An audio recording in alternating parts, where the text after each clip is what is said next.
எனதருமை நாட்டு மக்களே, வணக்கம். மனதின் குரல் நிகழ்ச்சிக்கு உங்களை மீண்டும் வரவேற்பதில் மகிழ்ச்சி. நவம்பரில் பல ஊக்கமளிக்கும் நிகழ்வுகள் நடந்தேறின.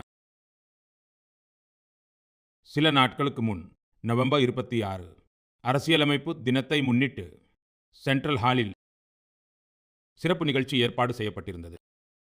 வந்தே மாதரத்தின் 150வது ஆண்டுகள் நிறைவை கொண்டாடும் நிகழ்ச்சிகள் நாடு முழுவதும் சிறப்பாக தொடங்கின. நவம்பர் 25ஆம் தேதி அயோத்தியின் ராமர் கோவிலில் தர்மகொடி ஏற்றப்பட்டது. அதே நாளில் குருக்ஷேத்திரத்தின் ஜோதிசரில் பாஞ்சஜன்ய நினைவிடம் திறக்கப்பட்டது. நண்பர்களே, சில நாட்களுக்கு முன்பு ஹைதராபாத்தில் உலகின் மிகப்பெரிய லீப் இன்ஜின் MRO மையத்தை திறந்து வைத்தேன். விமானங்களின் பராமரிப்பு, பழுதுபார்ப்பு மற்றும் மேலாண்மை துறையில் இந்தியா மாபெரும் மைல்கல்லை எட்டியுள்ளது. கடந்த வாரம் மும்பையில் நடந்த ஒரு நிகழ்ச்சியின் போது INS மாஹே இந்திய கடற்படையில் இணைக்கப்பட்டது. கடந்த வாரம் இந்தியாவின் விண்வெளி சூழலமைப்புக்கு ஸ்கைரூட்டின் இன்ஃபினிட்டி கேம்பஸ் புது உத்வேகத்தை அளித்துள்ளது. இது இந்தியாவின் புதிய சிந்தனை, புதுமை, இளைஞர் சக்தியின் பிரதிபலிப்பாக அமைந்துள்ளது. நண்பர்களே, விவசாயத்துறையிலும் நம் நாடு மாபெரும் சாதனை படைத்துள்ளது.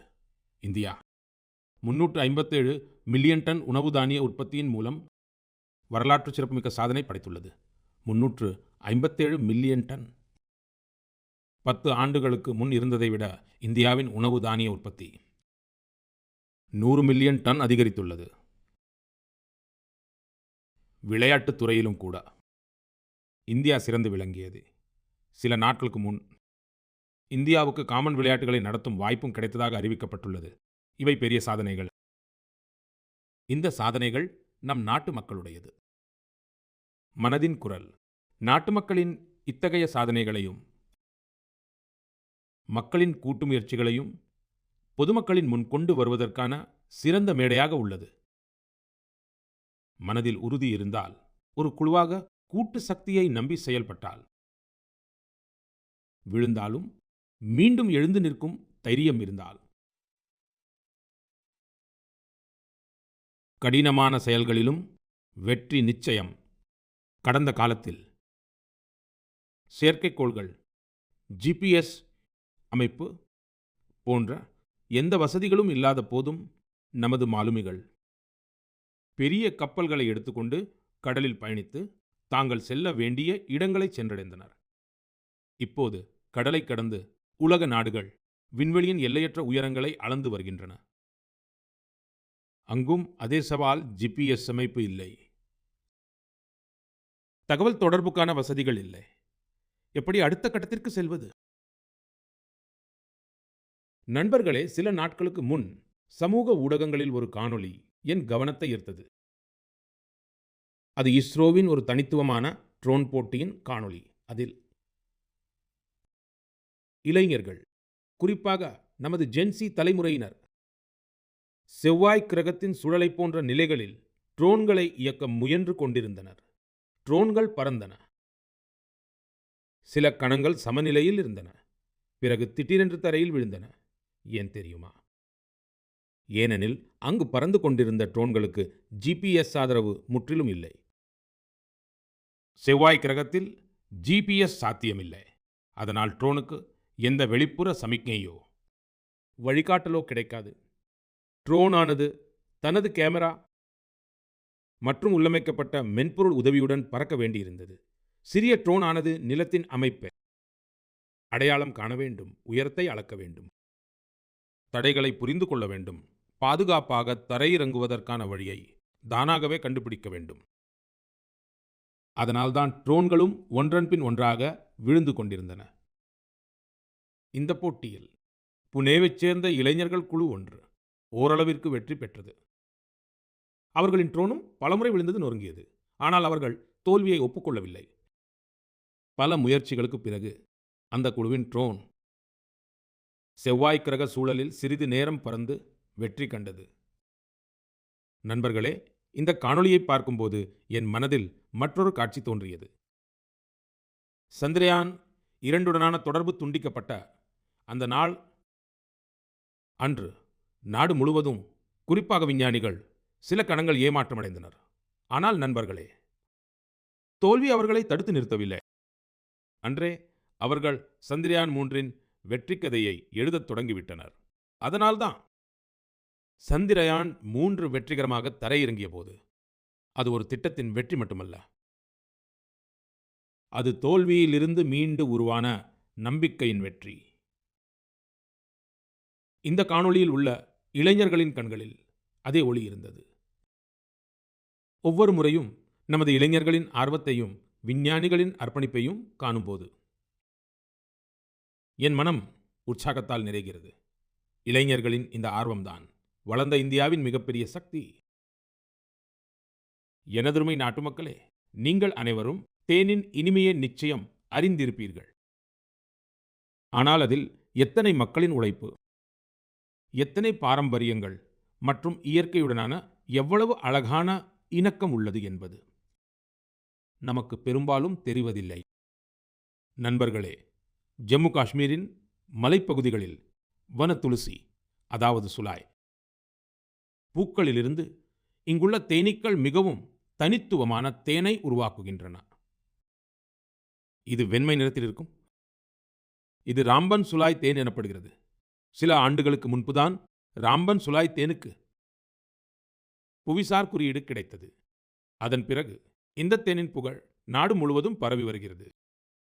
நண்பர்களே, தெற்கு கன்னட மாவட்டத்தின் புத்தூர் பகுதியில் உள்ள தாவரங்கள் தேன் உற்பத்திக்கு சிறந்தவையாக கருதப்படுகின்றன. இங்கு கிராமஜன்யா என்ற பெயருள்ள உழவர் அமைப்பு இந்த இயற்கையின் கொடைக்கு புதிய திசையை காட்டுகிறது. கிராமஜன்யா இங்கு ஒரு நவீன பதப்படுத்தும் நிலையத்தை நிறுவி ஆய்வகம், பாட்டிலிடுதல், சேமிப்பு மற்றும் டிஜிட்டல் டிராக்கிங் வசதிகளை அமைத்துள்ளது. தற்போது இது முத்திரையிடப்பட்ட பொருளாக கிராமங்களில் இருந்து நகரங்களுக்கு சென்றடைகிறது. இந்த முயற்சியால் 2500க்கும் மேற்பட்ட விவசாயிகள் பயனடைந்துள்ளனர். நண்பர்களே, கர்நாடகாவின் தும்கூர் மாவட்டத்தில் சிவகங்கா காளிஞ்சியா என்ற அமைப்பின் முயற்சியும் மிகவும் பாராட்டத்தக்கது. இங்கு ஒவ்வொரு உறுப்பினருக்கும் தொடக்கத்தில் 2 தேனீ பெட்டிகள் வழங்கப்படுகின்றன. இவ்வாறு செய்வதன் மூலம் பல விவசாயிகளை தனது இயக்கத்துடன் இணைத்துள்ளது. தற்போது இதனுடன் இணைந்த விவசாயிகள் ஒன்றாக தேனை சேகரித்து சிறந்த முறையில் உள்ளூர் சந்தைக்கு கொண்டு செல்கிறார்கள். இதனால் லட்சக்கணக்கில் வருமானம் ஈட்டுகிறார்கள். இதே போன்ற உதாரணம் நாகாலாந்தின் பாறைத்தேன் வேட்டை. நாகாலாந்தின் சோக்லாங்கன் கிராமத்தில் கியாம்னியுங்கன் பழங்குடியினர் பல நூற்றாண்டுகளாக தேனை எடுக்கும் பணியை செய்து வருகின்றனர். இங்கு தேனீக்கள் மரங்கள் அல்லாமல் உயரமான பாறைகளில் தங்கள் கூடுகளை கட்டுகின்றன. எனவே தேன் எடுக்கும் பணியும் மிகவும் ஆபத்தானது. அதனால்தான் இங்குள்ள மக்கள் தேனீக்களிடம் முதலில் மென்மையாக பேசி அவற்றிடம் அனுமதி பெறுகிறார்கள். இன்று தாங்கள் தேன் எடுக்க வந்துள்ளதாக கூறி அதன் பிறகே தேன் எடுக்கிறார்கள். நண்பர்களே, இன்று இந்தியா தேன் உற்பத்தியில் சாதனைகள் படைத்து வருகிறது. 11 ஆண்டுகளுக்கு முன் நம் நாட்டில் தேன் உற்பத்தி 76,000 மெட்ரிக் டன்னாக இருந்தது. இப்போது அது 1,50,000 லட்சம் மெட்ரிக் டன்னை விட அதிகமாகியுள்ளது. கடந்த சில ஆண்டுகளில் தேன் ஏற்றுமதியும் 3 மடங்குக்கு மேல் அதிகரித்துள்ளது. ஹனி மிஷன் திட்டத்தின் கீழ் காதி கிராமத் தொழில் ஆணையமும் 2,25,000க்கும் மேற்பட்ட தேனீ பெட்டிகளை வழங்கியுள்ளது. இதன் மூலம் ஆயிரக்கணக்கான மக்களுக்கு வேலை வாய்ப்புகள் கிடைத்துள்ளன. அதாவது நாட்டின் பல்வேறு மூலைகளிலும் தேனின் இனிமை அதிகரித்து வருகிறது. இந்த இனிமை விவசாயிகளின் வருமானத்தை அதிகரிக்க. மக்களே, ஹரியானாவின் குருக்ஷேத்திரத்தில் மகாபாரத போர் நிகழ்ந்ததை நாம் அனைவரும் அறிவோம். ஆனால் அந்த போரின் அனுபவத்தை இப்போது நீங்கள் அங்குள்ள மகாபாரத அனுபவ மையத்தில் நேரடியாக உணர முடியும். இந்த அனுபவ மையத்தில் மகாபாரத காவியம் முப்பரிமாண ஒலி மற்றும் ஒலி நிகழ்ச்சி டிஜிட்டல் தொழில்நுட்பம் மூலம் காட்சிப்படுத்தப்படுகிறது. நவம்பர் 25ஆம் தேதி குருக்ஷேத்திரம் சென்றிருந்த போது இந்த அனுபவ மையத்தின் அனுபவம் என்னை ஆனந்தத்தில் ஆழ்த்தியது. நண்பர்களே, குருக்ஷேத்திரத்தில் பிரம்மசரோவரில் நடைபெற்ற சர்வதேச கீதா மகோற்சவத்தில் பங்கேற்றதும் சிறப்பான அனுபவமாக இருந்தது. உலகெங்கிலும் உள்ள மக்கள் எவ்வாறு தெய்வீக நூலான கீதையால் ஈர்க்கப்படுவதை பார்த்து நெகிழ்ந்தேன். இந்த விழாவில் ஐரோப்பா மற்றும் மத்திய ஆசியா உட்பட உலகின் பல நாடுகளை சேர்ந்தவர்கள் பங்கேற்றனர். இந்த மாத தொடக்கத்தில் சவுதி அரேபியாவில் முதன்முறையாக ஒரு பொது மேடையில் கீதை விளக்க உரை நிகழ்த்தப்பட்டது. ஐரோப்பாவின் லாட்வியாவிலும் மறக்க முடியாத கீதா மகோத்சவம் ஏற்பாடு செய்யப்பட்டது. இந்த மகோத்சவத்தில் லாட்வியா, எஸ்டோனியா, லித்துவேனியா மற்றும் அல்ஜீரியாவை சேர்ந்த கலைஞர்கள் பெருமளவில் பங்கேற்றனர். நண்பர்களே, இந்தியாவின் மகத்தான பண்பாட்டில் அமைதி மற்றும் கருணை உணர்வே முதன்மையாக இருந்து வருகிறது. 2ஆம் உலகப் போரை கற்பனை செய்து பாருங்கள். எங்கும் அழிவின் கொடூரமான சூழல் நிலவியது. அத்தகைய கடினமான காலத்தில் குஜராத்தின் நவாநகர் ஜாம் சாஹிப் மகாராஜா திக்விஜய் சிங் ஆற்றிய மகத்தான செயல் இன்று நமக்கு உத்வேகம் அளிக்கிறது. அந்த நேரத்தில் ஜாம் சாஹிப் எந்தவொரு இராணுவ கூட்டணிகளையோ போர் தந்திரங்களையோ பற்றி சிந்திக்கவில்லை. மாறாக உலகப் போரின் போது போலந்து யூத குழந்தைகளை காப்பது எப்படி என்பதே அவரின் கவலையாக இருந்தது. குஜராத்தில் ஆயிரக்கணக்கான குழந்தைகளுக்கு புகலிடம் அளித்து புது வாழ்க்கையை கொடுத்தார்.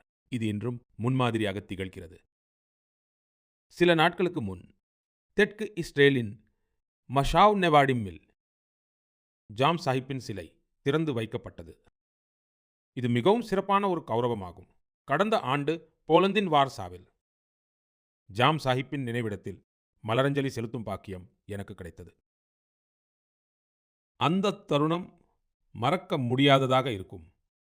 எனதருமை நாட்டு மக்களே, சில நாட்களுக்கு முன் கோயம்புத்தூரில் நடைபெற்ற இயற்கை விவசாயம் குறித்த ஒரு பெரிய மாநாட்டில் பங்கேற்கச் சென்றிருந்தேன். தென்னிந்தியாவில் இயற்கை விவசாயம் தொடர்பாக மேற்கொள்ளப்படும் முயற்சிகளைக் கண்டு நான் மிகவும் ஈர்க்கப்பட்டேன். எவ்வளவு இளைஞர்கள், உயர் தகுதி பெற்ற தொழில் வல்லுநர்கள் இப்போது இயற்கை விவசாயத்துறையை தேர்ந்தெடுத்து வருகிறார்கள். அங்கு விவசாயிகளுடன் பேசினேன். அவர்களின் அனுபவங்களை கேட்டறிந்தேன். இயற்கை விவசாயம் இந்தியாவின் பழங்கால பாரம்பரியங்களின் அங்கமாக இருந்து வருகிறது. நம் பூமியை பாதுகாக்க அதைத் தொடர்ந்து ஊக்குவிப்பது நம் அனைவரின் கடமையாகும். உலகின் பழமையான மொழிகளில் ஒன்றும் உலகின் பழமையான நகரங்களில் ஒன்றும் இந்த இரண்டின் சங்கமமும் எப்போதும் அற்புதமானது. நான் பேசிக் கொண்டிருப்பது காசி தமிழ் சங்கமம் பற்றித்தான். டிசம்பர் 2ஆம் தேதி முதல் காசியின் நமோ படித்துறையில் 4வது காசி தமிழ் சங்கமம் தொடங்குகிறது. இந்த முறையின் காசி தமிழ் சங்கமத்தின் கருப்பொருள் மிகவும் சுவாரஸ்யமானது. தமிழ் கற்கலாம். தமிழ் கற்கலாம். காசி தமிழ் சங்கமம் தமிழ் மொழி மீது பற்று கொண்ட அனைவருக்கும் ஒரு முக்கியமான மேடையாக மாறியுள்ளது. காசி மக்களுடன் பேசும்போதெல்லாம் அவர்கள் காசி தமிழ் சங்கமத்தில் பங்கேற்பது மிகவும் மகிழ்ச்சியாக இருப்பதாக கூறுகிறார்கள். புதிதாக ஒன்றை கற்றுக்கொள்ளவும் புதிய மனிதர்களை சந்திக்கவும் வாய்ப்பு கிடைக்கிறது. இந்த முறையும் காசி மக்கள் மிகுந்த உற்சாகத்துடனும் ஆர்வத்துடனும் தமிழ்நாட்டில் இருந்து வரும் தங்கள் சகோதர சகோதரிகளை வரவேற்க ஆவலுடன் உள்ளனர். நீங்கள் அனைவரும் காசி தமிழ் சங்கமத்தில் நிச்சயம் பங்கேற்க வேண்டும் என்று கேட்டுக்கொள்கிறேன். இதனுடன் இதுபோன்ற பிற விஷயங்களை பற்றியும் சிந்திக்க வேண்டும். ஒரே பாரதம், உன்னத பாரதம் என்ற உணர்வை வலுப்படுத்தும். இதனை நான் மீண்டும் வலியுறுத்த விரும்புகிறேன். தமிழ் கலாச்சாரம் உயர்வானது. தமிழ் மொழி உயர்வானது. தமிழ் இந்தியாவின் பெருமிதம்.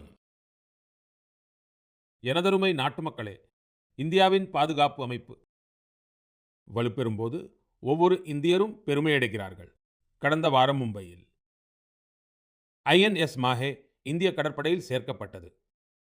சிலர் இடையே அதன் உள்நாட்டு வடிவமைப்பு குறித்து பெரும் விவாதம் எழுந்தது. அதே சமயம் புதுச்சேரி மற்றும் மலபார் கடற்கரை மக்கள் அதன் பெயரை கேட்டே மகிழ்ச்சியடைந்தனர். அதன் மாஹே என்ற பெயர் மாஹே என்ற இடத்திலிருந்து பெறப்பட்டது. அதற்கு செழிப்பான வரலாற்று பாரம்பரியம் உள்ளது. கேரள மற்றும் தமிழ்நாட்டைச் சேர்ந்த பலர் இந்த போர்க்கப்பலின் முகப்புச் சின்னம் உருமி மற்றும் களரிப்பயிற்றின் பாரம்பரிய நெகிழ்வுத்தன்மை கொண்ட வாளை போல் தோன்றுவதை கவனித்துள்ளனர். நமது கடற்படை மிக வேகமாக தற்சார்பு பாதையில் முன்னேறி வருவது நம் அனைவருக்கும் பெருமைக்குரிய விஷயம். டிசம்பர் 4ஆம் தேதி நாம் கடற்படை தினத்தையும் கொண்டாடப் போகிறோம். இந்த சந்தர்ப்பம் நமது வீரர்களின் அடங்காத தைரியம் மற்றும் வீரத்தை கௌரவிக்கும் விசேஷ நாளாகும். நண்பர்களே, கடற்படை சார்ந்த சுற்றுலாவில் ஆர்வம் உள்ளவர்களுக்கு நம் நாட்டில் பல இடங்கள் உள்ளன. அங்கு சென்று அவர்கள் நிறைய கற்றுக்கொள்ளலாம். நாட்டின் மேற்கு கடற்கரையில் குஜராத்தின் சோம்நாத் அருகே தியூ என்ற மாவட்டம் உள்ளது. தியூவில் ஐஎன்எஸ் குக்ரிக்கு அர்ப்பணிக்கப்பட்ட குக்ரி நினைவிடம் மற்றும் அருங்காட்சியகம் உள்ளது. கோவாவில் கடற்படை விமான அருங்காட்சியகம் உள்ளது. இது ஆசியாவிலேயே தனித்துவமான ஒரு அருங்காட்சியகம். ஃபோர்ட் கொச்சியில் உள்ள ஐஎன்எஸ் துரோணாச்சாரியாவில் இந்திய கடற்படை கடல்சார் அருங்காட்சியகம் உள்ளது.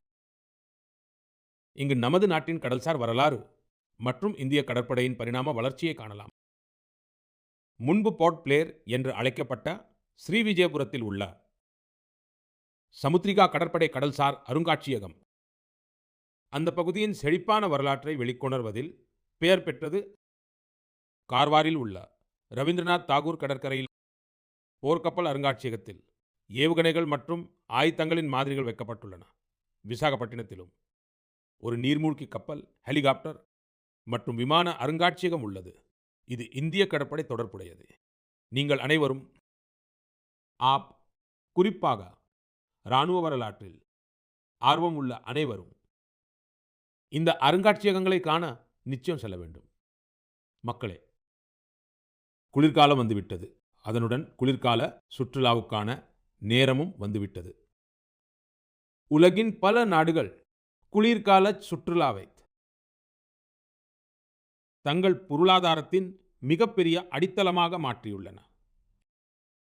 பல நாடுகளில் உலகின் மிக வெற்றிகரமான குளிர்கால விழாக்கள் மற்றும் குளிர்கால விளையாட்டு மாதிரிகள் உள்ளன. இந்த நாடுகள் பனிச்சறுக்கு, பனிப்பலகை, பனிமலையேற்றம், பனிக்கட்டி ஏறுதல் மற்றும் குடும்ப பனிப்பூங்காக்கள் போன்ற அனுபவங்களை தங்கள் அடையாளமாக மாற்றியுள்ளன. அவர்கள் தங்கள் குளிர்கால விழாக்களை உலகளாவிய ஈர்ப்பாகவும் மாற்றியுள்ளனர். நண்பர்களே, நம் நாட்டிலும் குளிர்கால சுற்றுலாவிற்கான அனைத்து திறன்களும் உள்ளன. நம்மிடம் மலைகளும் இருக்கின்றன, பண்பாடும் உள்ளது. மேலும் சாகசத்திற்கான எல்லையற்ற வாய்ப்புகளும் உள்ளன. நான் மகிழ்ச்சி அடைகிறேன்.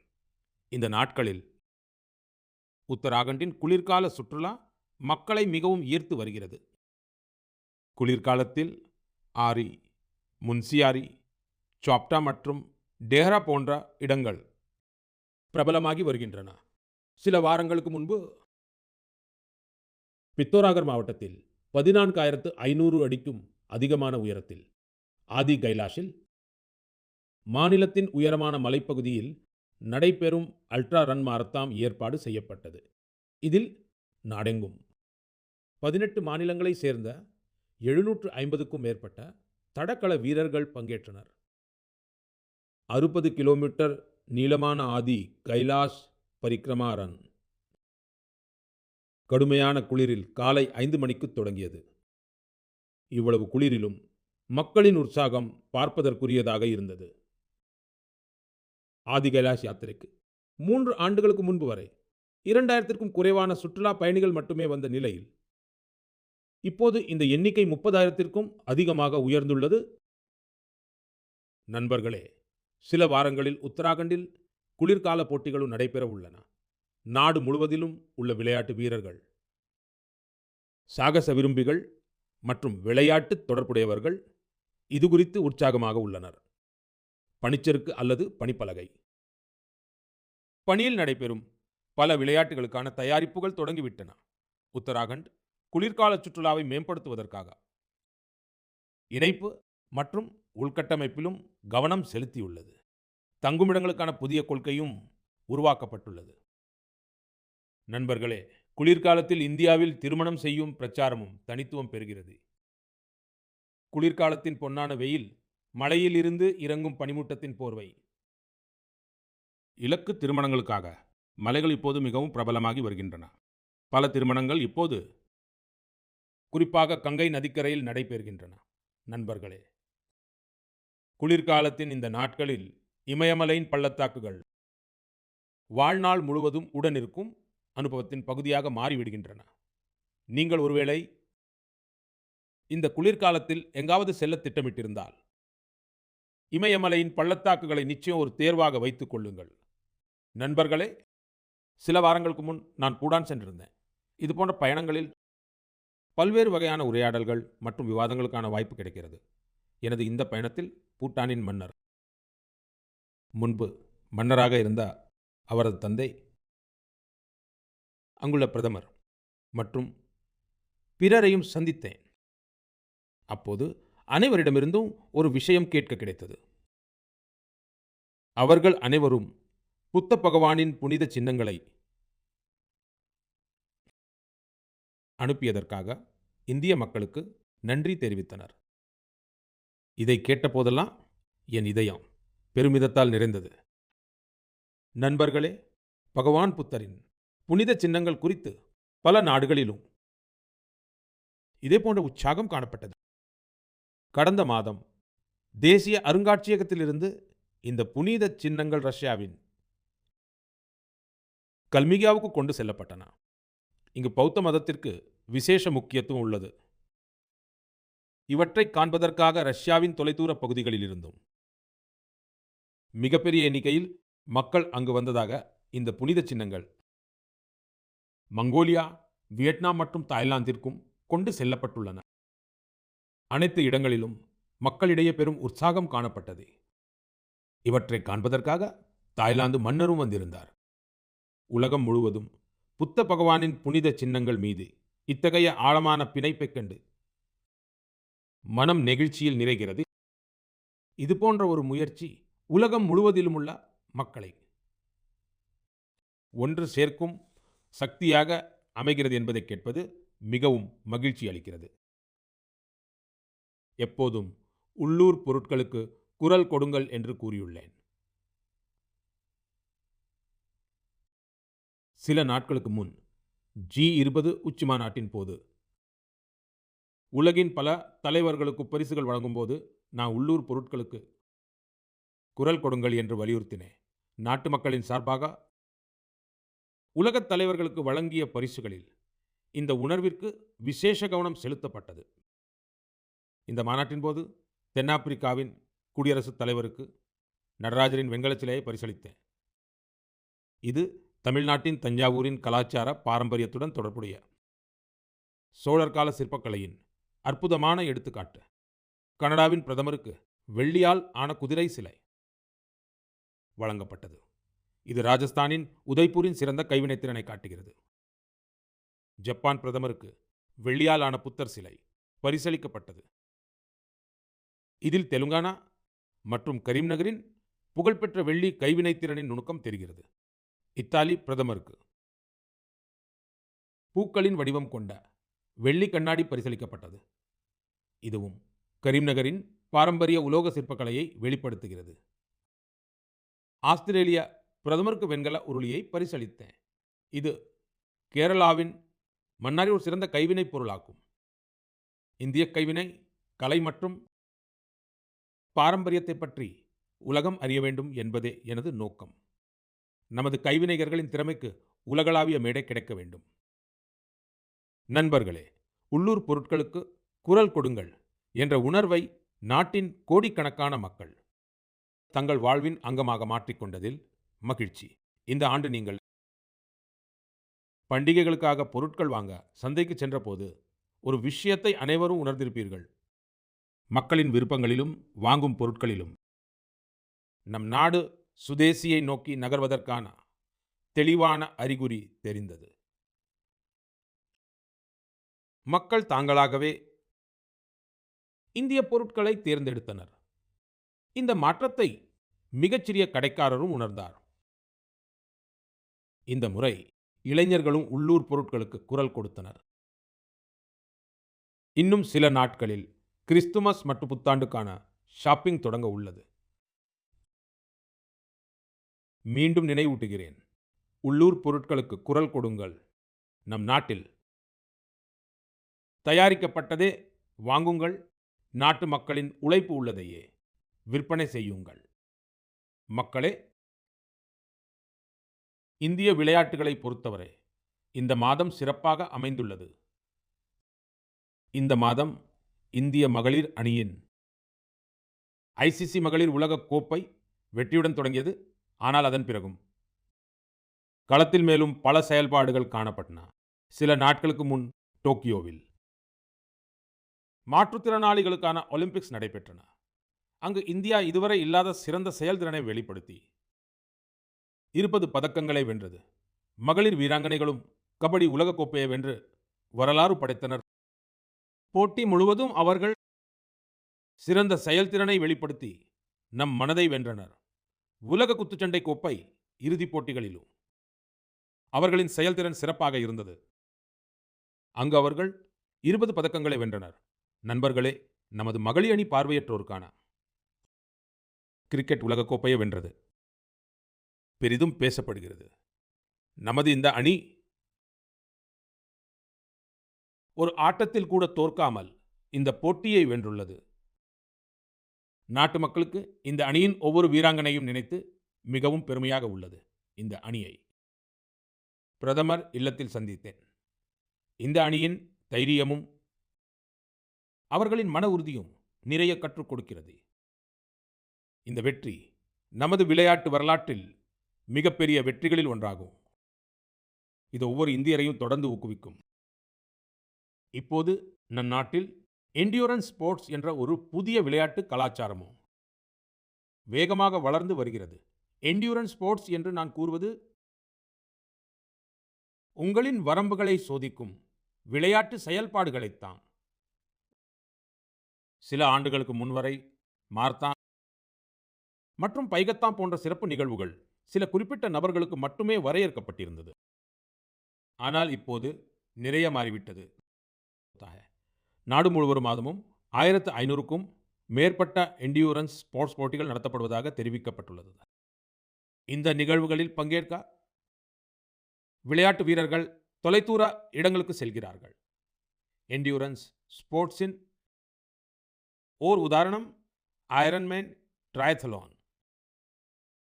கற்பனை செய்து பாருங்கள், உங்களிடம் ஒரு நாளை விட குறைவான நேரமே உள்ளது என்றும் நீங்கள் இந்த 3 பணிகளை செய்ய வேண்டும் என்றும் கூறப்பட்டால், கடலில் 4 கிலோமீட்டர் வரை நீந்த வேண்டும், 180 கிலோமீட்டர் சைக்கிள் ஓட்ட வேண்டும், சுமார் 42 கிலோமீட்டர் மாரத்தான் ஓட வேண்டும். அப்போது நீங்கள் நினைப்பீர்கள், இது எப்படி சாத்தியம் என்று. ஆனால் மன உறுதி கொண்டவர்கள் இதை வெற்றிகரமாக செய்து முடிக்கிறார்கள். அதனாலேயே இது ஐரன்மேன் ட்ரையத்லான். சமீபத்தில் கோவாவில் இது போன்ற ஒரு நிகழ்ச்சி ஏற்பாடு செய்யப்பட்டது. இப்போதெல்லாம் இது போன்ற நிகழ்ச்சிகளில் மக்கள் மிகுந்த ஆர்வத்துடன் பங்கேற்கிறார்கள். நமது இளம் நண்பர்களிடையே பிரபலமாகி வரும் இது போன்ற பல போட்டிகள் உள்ளன. இப்போதெல்லாம் பலர் fit India Sundays on cycle போன்ற நிகழ்ச்சிகளில் பங்கேற்பதற்காக ஒன்று கூடுகிறார்கள். இவையெல்லாம் உடற்தகுதியை ஊக்குவிக்கும் விஷயங்கள். நண்பர்களே. ஒவ்வொரு மாதமும் உங்களை சந்திப்பது எனக்கு எப்போதும் புதிய அனுபவமாகவே உள்ளது. உங்கள் கதைகளும் உங்கள் முயற்சிகளும் என்னை ஊக்குவிக்கின்றன. உங்கள் செய்திகளில் நீங்கள் அனுப்பும் ஆலோசனைகள், பகிரும் அனுபவங்கள் இந்த நிகழ்ச்சியில் இந்தியாவின் பன்முகத்தன்மையை வெளிக்கொணர உத்வேகமளிக்கிறது. அடுத்த மாத சந்திப்பில் 2025 முடியும் தருவாயில் இருப்போம். நம் நாட்டின் பெரும்பாலான பகுதிகளில் குளிர் அதிகமாகிவிடும். குளிர்காலத்தில் நீங்களும் உங்கள் குடும்பத்தினரும் பாதுகாப்பாக இருங்கள். அடுத்த மாதம் நாம் வேறு புதிய தலைப்புகள், புது பிரபலங்கள் பற்றி கண்டிப்பாக பேசுவோம். நன்றி.